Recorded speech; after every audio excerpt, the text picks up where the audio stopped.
Hello and welcome to episode 362 of Sutton Impact Family Style. I'm Jason. I'm Bill, and let's jump right into the two. We're doing the show on a Monday, so the Final Four hasn't been set for the women's game yet, but we have two unbelievable matchups. You couldn't make better matchups for tonight. No. You've got, four of the most visible players in the women's game playing tonight. You've got Caitlin Clark and Angel Reese. Yeah. And Flo J. Johnson. I mean, you've got you've kind of got that, I don't want to say good versus evil, but you have the team everybody likes versus the team everybody either likes or hates. Yeah. And that's what makes a great matchup. I mean, it's like, a Raider-Steeler rivalry, whatever you want to call it. This is a good rivalry. Right. And I'm excited to watch it. I just think that Iowa will get out physical and probably out coached. And definitely out attituded. Oh, yeah. I mean, there's no question about that. And I mean, Iowa has struggled with clamped down physical teams, and LSU can do that. And, LSU, they all hit the boards, they're hard, they play physical, they play hard. I just don't see, I like Iowa, I like them a lot, I just don't see it happening. No. And as a Louisiana resident, I'm obviously going to root for LSU. Plus, I like some of the, I thought that article that came out in the LA Times was pretty terrific. Yeah, how can you refer to a team as cookies and milk? Yeah. I mean, like I said, when you and I were talking offline, I can't even believe that article made it out of the editorial review. It was just, it was dirty debutantes, milk and cookies. I mean, they were trying to play up, the America's team kind of thing. But if you think about it, it's a racial thing. That article was very primarily racial. A black team versus primarily a white team. Yeah. One has 4 black starters, one white starter. The other one has 4 white starters, 1 black starter. Right, and the biggest star on one team is white, and the biggest star on the other team's black. Yeah, exactly. And I rarely like to give Stephen A. credit because I find him quite annoying. But as he pointed out, as a former newspaper man, as he likes to say, it's one thing to come out and say that article, it slipped by us. Like, that should have also been a full-blown apology from the editor, right? A public, full-blown apology, and not just, we let that one get by. It's like, what? No, it's not enough. That's not okay. So I think that fired up LSU. And again, like you said, I mean, a lot of it does have that bird magic racial line thing happening in that game. And it is a rematch of a really... And whether you can't do anything about it. Just no. Some people interpret it, and that's what they're going to interpret. And it's also a rematch of a really good game from the year before with a lot of, smack talking and good play. So it's everything you'd want if you're the TV network or NCAA women's tournament. Like, it's the game. I mean, you would love it in the finals, but you'll take it when you can get it. No, and I think they'll do the same thing. I think they'll let Caitlin Clark have 30 points if she wants them. Yeah. But those other girls are going to have to beat her, and that's not going to happen. No. They pretty much almost said that publicly, that, it's fine. Caitlin Clark cannot beat us by herself, so... No, and that's what they did last year. She had a huge game last year, but nobody else did, and they lost by 20. Yeah. Exactly. That's why Luka had to get Kyrie. And game 2 is UConn and Paige Beckers, who's been hurt for the last 2 years, against a really good Southern Cal team with Juju Watkins. Yeah. And again, I think I really like UConn. I'm rooting for UConn. I just don't think UConn can win. The other game they played 6 players, and you're not gonna be able to play against a team of Southern Cal with 6 players. No. And Southern Cal is much more physical, and I don't know, just, I like the way they play. I like the way Gino coaches. I like the way Paige Beckers plays, but I just don't know if there's enough there. But again, 2 fantastic matchups. Yeah. For the semifinals, so that's pretty wild. And again, I mean, it's players we know from the tournament last year, which makes it, that's the casual audience. That's what you need. You need the start. You need the name recognition. So let's make our Final Four predictions, men and women. Okay. So our predictions. So we've got our matchup is what? North Carolina State and Purdue, right? Yeah. And I got to go North Carolina State. I just think they're a team of destiny, and I think they've got so much depth at that big spot. They've got Yeah. The slim forward, I forget what his name is. They've got DJ, what's his name? DJ Brooks? DJ Burns? DJ Burns. Yeah. Who is impossible to guard. No, and he's becoming. They bring in that middle Brooks, who is like a catalyst that just makes things happen. And DJ Burns is becoming everybody's favorite and Middlebrook came in last night, just ate everybody up, and that was only one guy. And now they got three guys to go against, Eddie, and I think they can do it. Yeah. And like I said, DJ Burns, Jokic was talking about him post game. Obviously, he's a great passer. Barkley and Shaq love him. Like, he's become the sweetheart of the tournament, right? Well, he reminds me of Barkley when Barkley was in college. Yeah. Except he's a lot bigger than Barkley was. And probably a better passer. But, I mean, his left hand is so soft. Some parts of me wonder if people really even understand he's left-handed. Because nobody comes close to blocking his shots. No. But, I mean, he's really smooth. He's got great footwork. And he's very agile, very nimble, and, like, a great passer and a great scorer. I mean, he had 29 points last night. Yeah. But they are going up against... We talk about our NIL thing in our transfer portal. Now, last night, they did the North Carolina State lineup. 4 grad students and 1 junior college transfer. Yeah. Or 1 junior transfer.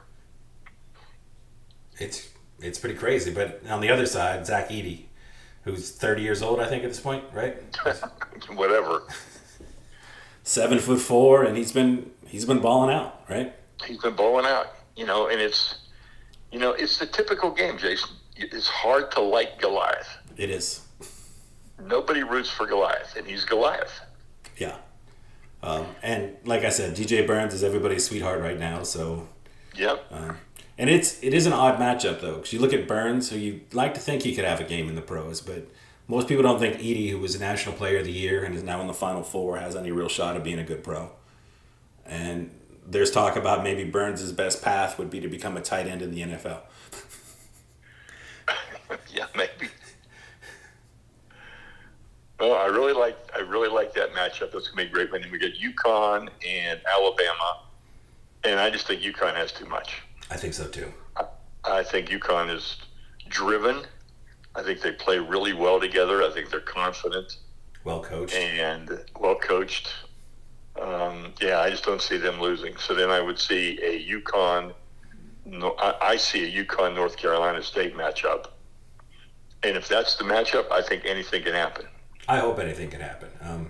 Again, none of these teams. There's not a villain team in this one, right? There's no like Christian Laettner's Duke or JJ Redick's Duke. Like they're all likable. Like I said, I'm basing it on NC State, Purdue, UConn, Alabama, and it's more based on who's had more success and who's had less success. That's who I'm rooting for. Yeah. Because Bama's had plenty of exciting moments in their football career. They're good for a while. They are. And so on the women's side, even though I don't know how they're exactly going to match up, but I am going to just say that I think LSU is going to repeat. I do too. I think that South Carolina LSU will be the finals game. But again, I just like LSU's physical play and aggressive play more than I like South Carolina. And they're deep. They're deep and they're not afraid. No. And that's a big thing this time of year, is being not afraid. And I think all this negative stuff about the coach has been a really nice bump for them too. Right? In the me against... I've only got one negative thing to say about the coach. Is it about her fashion? Yes, she looks like she dresses a Cracker Barrel. She does. She has a bedazzle. She should get an ad for Cracker Barrel. She should go there and people should go there and get those outfits at Cracker Barrel, because that's what they look like. Yeah. I mean, she definitely has a bedazzler at home and some other stuff. But I mean, like, she's been fiery. And again, you look for little tiny edges. And if the edges, the world thinks we're this, the world thinks we're that, that's like a nice thing for the coach to have in her back pocket for a team that's already motivated. Yeah. I mean, I agree. So anyhow, that's how I see that stuff working out. But I'm really looking forward to seeing it all come together. These are going to be ESPN couldn't ask for a better women's tournament. They really couldn't. And for a men's tournament, it didn't really have a lot of hype because we didn't know who the players were. Like DJ Burns has really stepped up to be, somebody fun to watch to go along Yeah. with some really good basketball everywhere else. And you had 2 number 1 seeds go down. Yeah. So you got UConn's a 1, Purdue's a 1, Alabama was a 4, and North Carolina State's an 11. Yeah. And UConn was the quote unquote number 1 overall number 1, right? Right. And I think Purdue was like the 4th number 1, or maybe I don't know what they were, but No, they were the 2nd number 1. okay. So we do have technically. No, they were the 3rd number 1. Okay. I think Houston. I think Yeah. Houston was the number 1 overall. Oh, okay. Then I think it was Connecticut, Purdue, North Carolina. Yeah, that sounds right. I keep forgetting about Houston. Yeah, I mean, it's tough when you lose your best player that Yes. early in the game and still play a really good game. It really, really is. Yeah. Well, let's talk a little NBA just because I have to gush about Victor Wembanyama one more time just because he's Sure, let's talk NBA. I mean, we're down to the last 2 or 3 games. 2 or 3 games. LeBron put up an absolutely historic night the other night. He had I think it was the fewest free throw attempts and shot attempts to score 40 points. And he's doing it at the age of 40, and it's incredible. He has looked absolutely amazing all year. All year. And remember, we talked about at the beginning of the year, and they talked about how they were going to limit his minutes, and he wasn't going to play a lot and all this stuff. And what happened? The exact opposite. He's played a lot. He's played a lot, and he's been really, really good. And like I said, he still had time to do my favorite podcast of the year, which is he and JJ Redick 4-parter, which has just been, like I said, it's made me like LeBron more than anything LeBron has ever done. And but they're sitting in the 9th seed still, so. Yeah, and I mean, and if we were going to vote for an MVP right now, I mean, I love Jokic. I think he's had a phenomenal year. Yeah. I think Lucas had a phenomenal year. I think SGA has had a phenomenal year. And I think LeBron has had a phenomenal year. I could vote for any of those 4 people and feel good. Yeah. And the team with the best record, it feels like it's been as good as Tatum has been this year. Like the last 6 weeks has been like the Jaylen Brown show. And there's been Derek White moments and KP moments. Like it doesn't feel like Tatum has been the star of the best team in basketball, right? Right. He's been very good, but I just wouldn't put him I wouldn't put him in the MVP conversation above the other 2. I think I would personally vote for Jokic. I think SGA is going to get it because I think DeVoter's like new and exciting, and Jokic already has 2.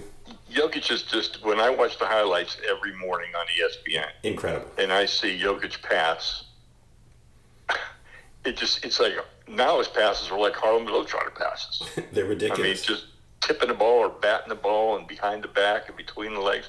He's incredible. Yeah. I've never seen a big man, I compared him to Bill Walton passing before. He's better than Bill Walton passing. And he's as a big man. And he can score from anywhere on the floor. Anywhere. Yeah.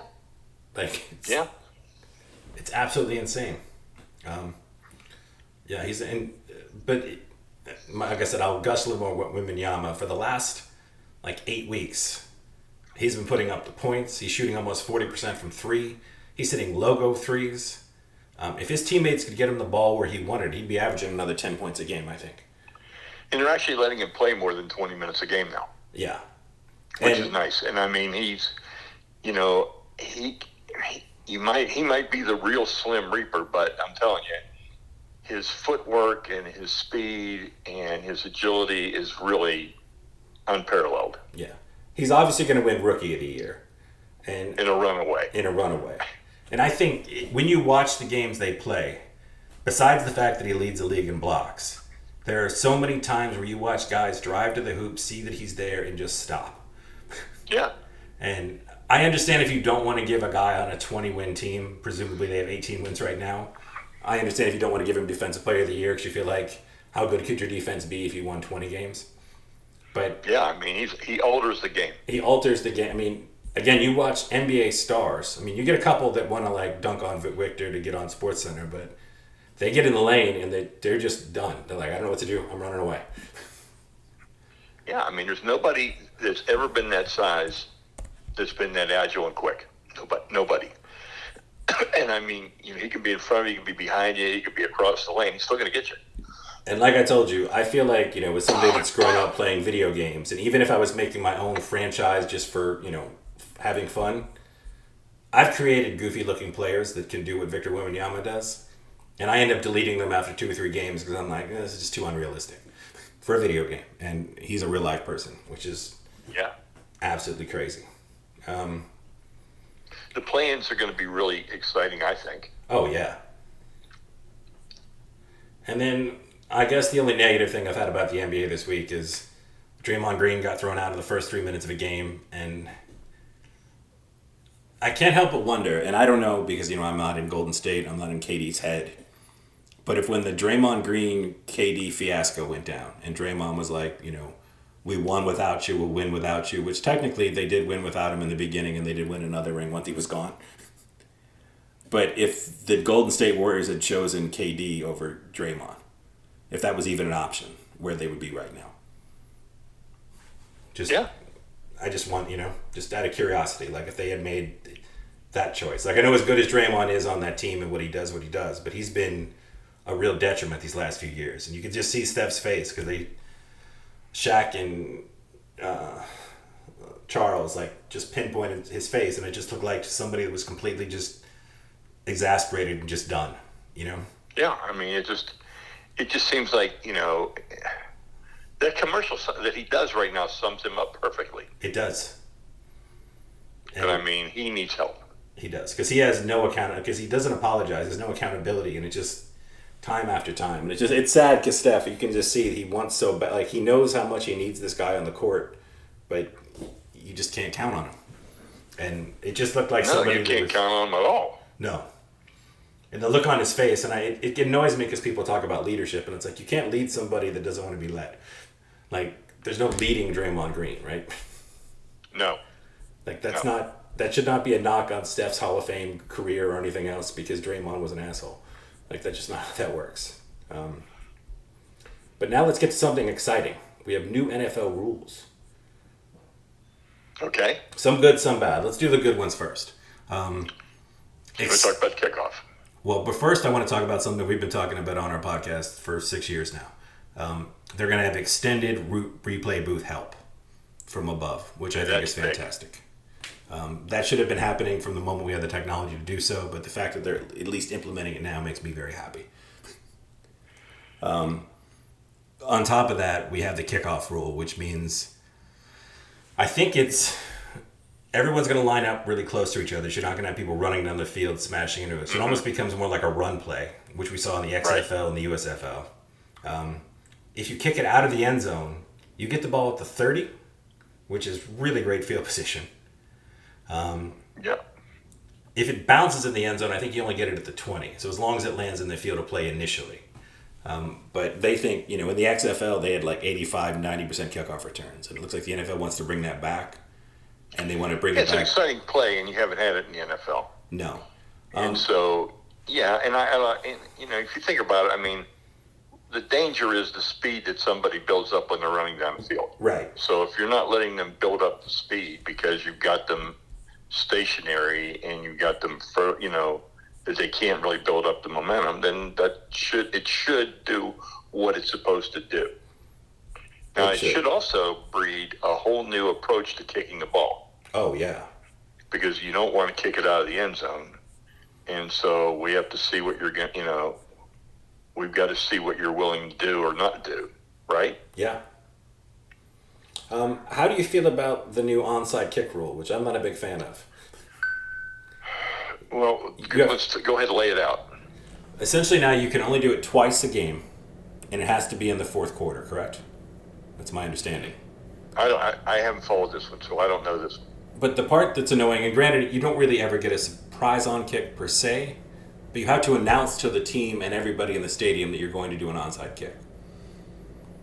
Yeah, well, you pretty much do that the way you line up and tee up the ball anyhow.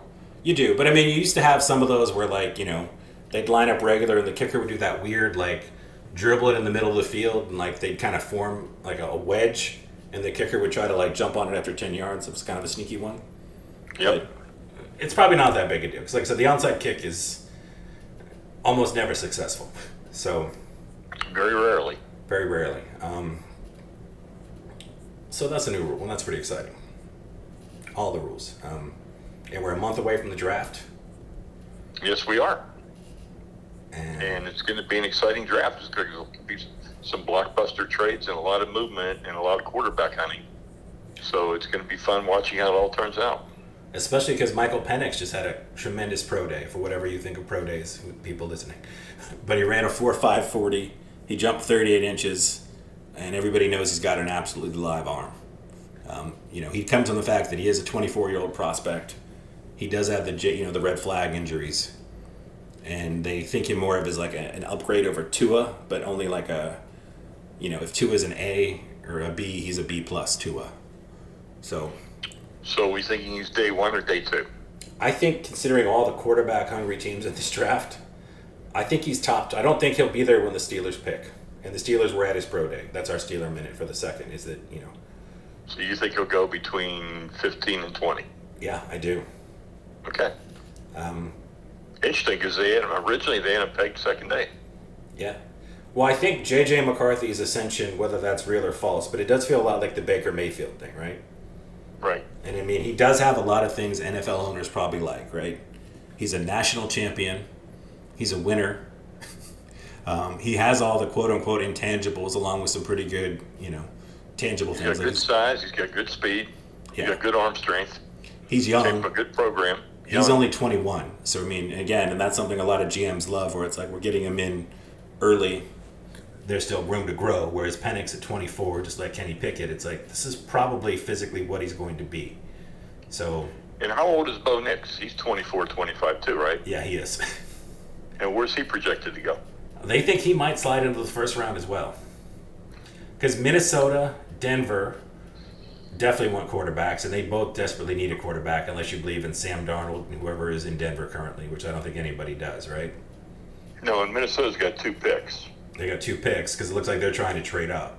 But then you have wild card teams. You've got, Vegas needs a quarterback, unless you want Stidham and, Gardner Minshew, unless you really believe those 2 guys are your quarterbacks moving forward, and I can't believe that organization does. No. You have the Giants, who still have Daniel Jones and nobody else.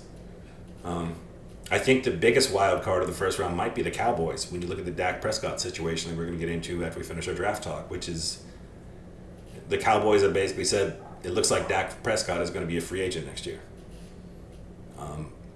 Because he has it in his clause, he cannot be traded, or he has to approve any trade, and he can't be franchised next year. Yep. And I kind of understand Dallas's perspective is, yes, we win 10, 11 games every year, and as Steeler fans, we know what that feels like. But we don't win any playoff games. And Dak Prescott hasn't exactly lit it up in the playoffs. So it's like, do I want to pay Dak Prescott $55 to $60 million a year to be what we are? When I still have guys like CeeDee Lamb I have to pay, Micah Parsons I'm going to have to pay. So I could see them being a sneaky team. Okay. I'm not saying they will. And then you also have, so they were thinking there could be a possibility of 6 quarterbacks in round 1 if Bo Nix goes. And then they think Spencer Rattler might go end of round 2. I've not been impressed with Spencer Rattler. I'm sorry. No, he's got a cool name. That's about it. Yeah. I mean, I've watched him now. I just don't think, he's got a strong arm. I just don't think he's that good. But the strongest arm obviously belongs to Tennessee's Joe Milton, who can fling it like. And so where are they projecting Joe Milton? They're predicting Joe Milton at the earliest round 5. They think is more of a 6th or 7th round pick that somebody will grab. We've seen him before. We've seen Dan McGuire. We've seen, the good athlete with a cannon that has never really shown, even 2 or 3 games in a row where he looked consistently like an NFL prospect. Right. And, that just might be Joe Milton. I think he's too enticing of a prospect in terms of size, speed, and obviously, like I said, one of the biggest arms you're ever going to see. That he would not get drafted. Like, somebody's going to be like, let's get him in the building and see if we can do something with him. But he hasn't done anything on the field, technically, that makes him look like a pro prospect. Okay. Yeah. Well, I need to shout out my Pittsburgh Pirates. Yes, you do. Who swept Miami, are 4-0, and right now they're in the 7th inning, and they're winning 3-1 over the Nationals. They could go 5-0. That's incredible. Absolutely incredible. And you predicted them they were going to be over 500 this year. I said they'd win. The over/under was 75. I said I thought they'd win at least 83. Yeah. And their pitching looks really good. Their bullpen looks unbelievable. And they're hitting well. So I don't know. They look good. I mean, that's good news for Pirate fans. Yep. And I'll be going to opening day on Friday, and I'll be going to game on Saturday. So I'm going to see 2 Pirate games this weekend. It's going to be cold. I think it's going to be, the high's going to be around 40 on Saturday. Nice. But, I need to go. Yeah. It's who I am. It makes sense. I'll just be wearing my Pirate jacket with a hoodie underneath, just like normal Pittsburgh dress up for Sunday church. Yes, that is. We what said else no got, food Jake? moments, but I do kind of have a food moment. Okay. It, of course, was Easter this Sunday. And, I revisited the Reese's Peanut Butter Cup, which is obviously an incredible piece of candy. Yes. So did you have the egg or the cup?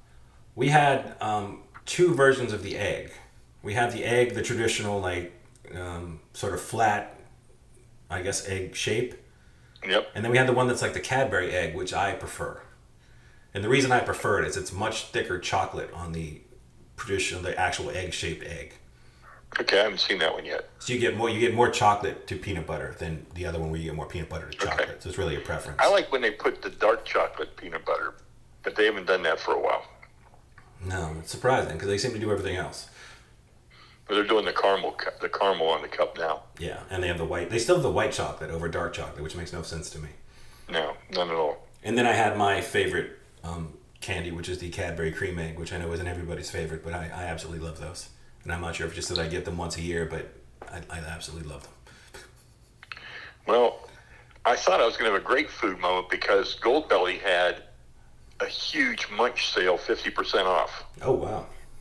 And so I looked at some things, and there was a bunch of things I wanted, and I thought, just wait till I get home. When I get home, every offer was sold out. Oh, wow.